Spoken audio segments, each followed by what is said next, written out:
গোলকের শ্রীহরি ত্রিভঙ্গ রূপ ধরি এলো মা দেবকীর ঘরে।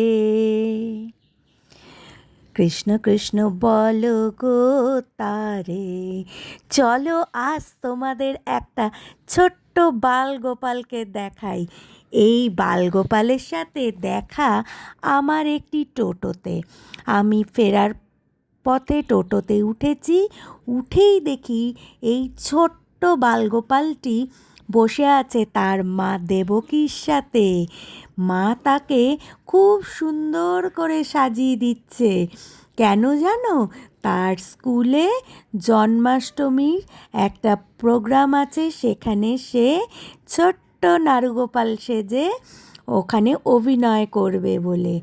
আর মা তাকে যখন সাজিয়ে দিচ্ছে সে কিন্তু খুব আনন্দ করে সাজছে, এতটুকু তার বিরক্তি নেই। এবং তার মা বলছে সে এগুলো করতে নাকি ভারী ভালোবাসে। দেখো দেখো, আবার হাতে বাঁশিটি নিয়ে মাথায় চূড়াটি পরে একদম একটা যেন জীবন্ত বালগোপাল আমার চোখের সামনে সেজে উঠছে। কী যে ভালো লাগছে! যেমন মিষ্টি চেহারা তেমন মিষ্টি তার হাসি ভরা মুখ। একদম সত্যি আমার নারুগোপাল। দেখো দেখো, তোমরাই বলো এই নারুগোপালটিকে তোমাদের কেমন লাগছে। টোটোতে ঝাঁকুনি খেতে খেতে দুলতে দুলতে আমার মিষ্টি নারুগোপালটা এক মুখ হেসে হেসে এগিয়ে যাচ্ছে তার স্কুলের পথে।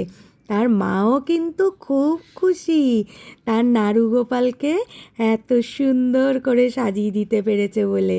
ব্যাস, তার স্কুল এসে গেল, সে নেমে গেল, এবার টাটা করে সে চলে গেল।